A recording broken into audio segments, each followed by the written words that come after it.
Hello and welcome to the Health Q channel. This is a health awareness channel where our mission is to motivate you to look at the brighter side of your health and take a proactive stance towards it. We come up with the videos every Monday that comprises of health tips, health information, and sometimes even interviews by doctors. So do ensure you subscribe to this channel and hit that bell icon so that you can get notified every single time I upload a new video.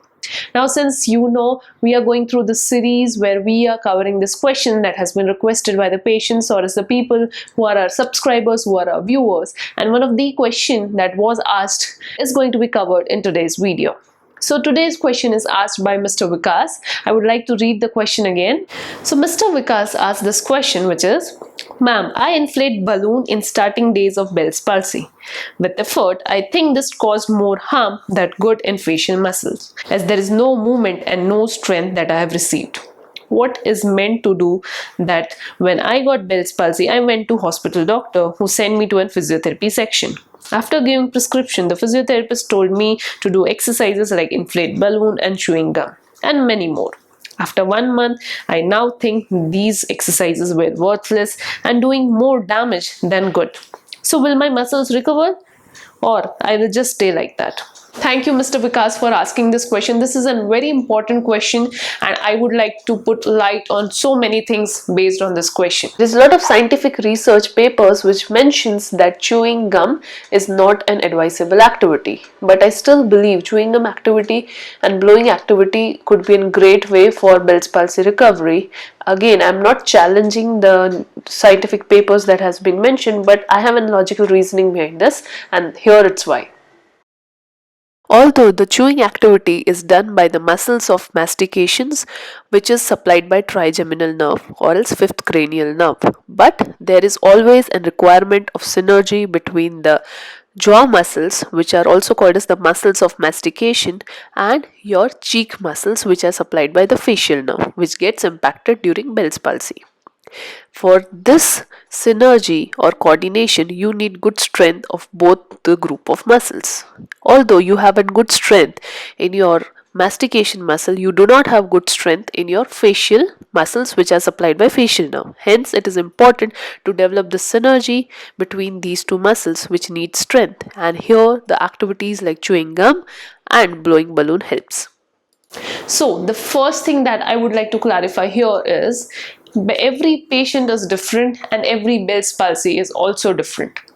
The Bell's palsy is defined by the severity and this severity is graded at 6 levels. The level 6 severity is the most severest form of Bell's palsy where one side of your face is completely paralyzed. There is no single movement available in any facial muscle. The next level, grade 5 level of Bell's palsy, where there is severe level of damage to the facial nerve which causes slight movement that's available on the facial muscles.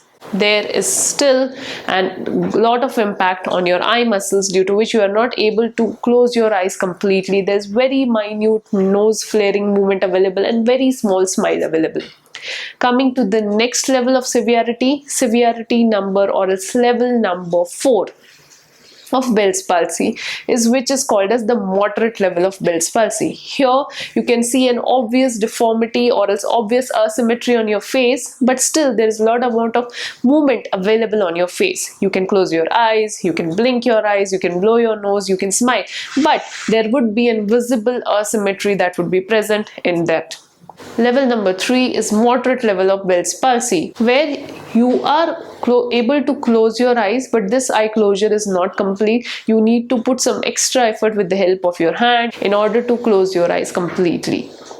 The next level of severity is level number 2, which is a mild form of Bell's palsy, where you would be able to do almost all the movements of your facial muscles compared to your normal side, but you would be able to feel that there is some level of weakness that exists compared to the normal side.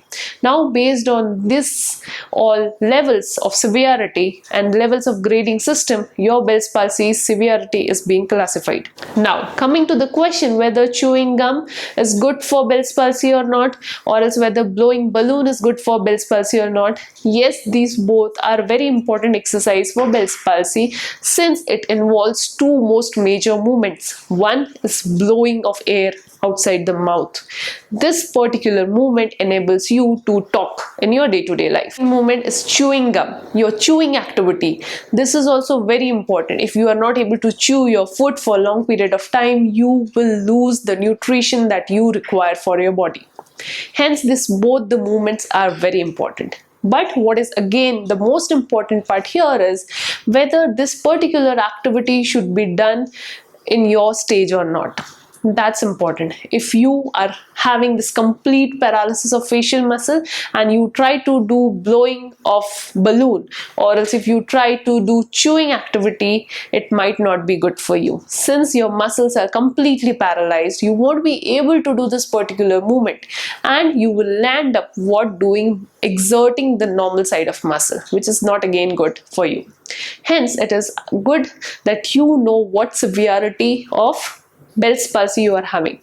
Based on that, this particular activity can be modified. For example, instead of blowing balloon, if you are having the severe form of Bell's palsy where you are not able to move your facial muscles completely, you can do just normal blowing activity, which is as simple as, or else keeping your hand.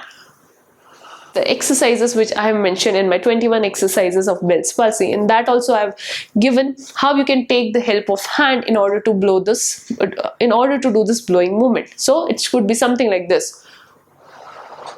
So with this movement, you are actually assisting your facial muscles which are affected in order to do this particular movement.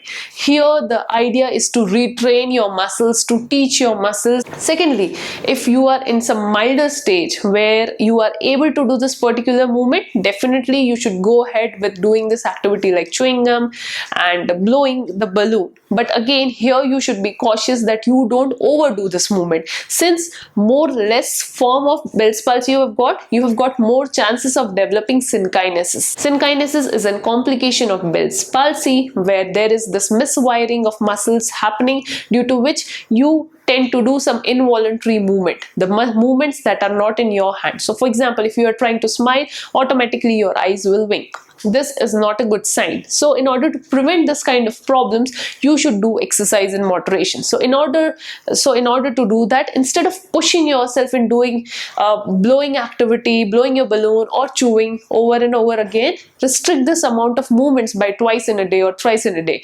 Not do more than 10 repetitions. If you are in severe stage of Bell's palsy, try to increase your repetition, but reduce the resistance of the movement. How you will reduce? By doing just gentle movement. So that is an art which it's very difficult to explain in video. Hence, I would highly recommend, if you are having any difficulty in doing any exercise related to your Bell's palsy, please meet your physiotherapist or else your doctor as soon as possible. Clarify your doubts whether these exercises are good for you or not, and if you are doing it in the right way or not. If you are doing the movements wrong, it will not affect you. It will harm you more than doing better. So that's very important. Second thing that I would like to say is, please listen to your body.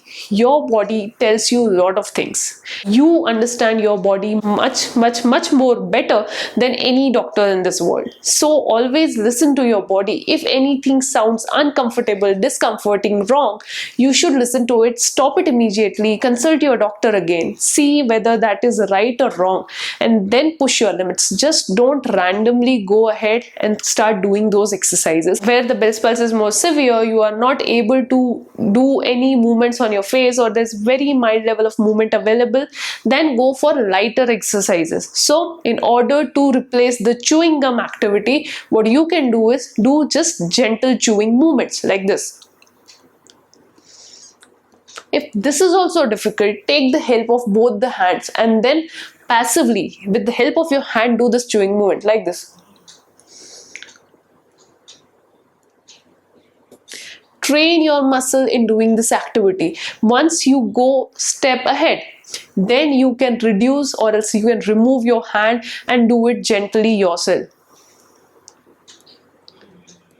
Still, if you feel after being able to do this movement, still you feel that you are not able to chew the gum, what you can do instead is take a rubber band, a normal rubber band, clean it well and place it in mouth and then do chewing activity. What will happen with doing this practice of chewing activities, there would be release of saliva inside your mouth that will activate your nerve endings, that will also improve your digestive system, which gets impacted because of Bell's palsy. Coming to the last segment of the question, that was, since you have already done this movement in the stages where you had no movements at all, no activity at all, and you do not see any movement still happening, whether these muscles will stay the same or not, or will they improve? The answer to this question is, first, please go and see your doctor again. Please see your physician or else your neurologist, whomever you have seen. Understand what level of Bell's palsy you still are there, and then go to your physiotherapist, discuss about the movement difficulties, whatever you have got, modify these activities, and then start working again on it.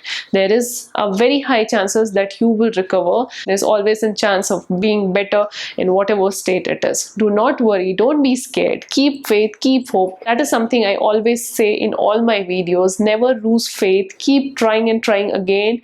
You will definitely get a better outcome. On that note, I will see you in another video. I hope you find this video useful.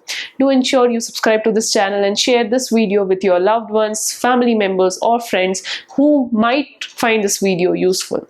On that note, see you next time. Bye-bye.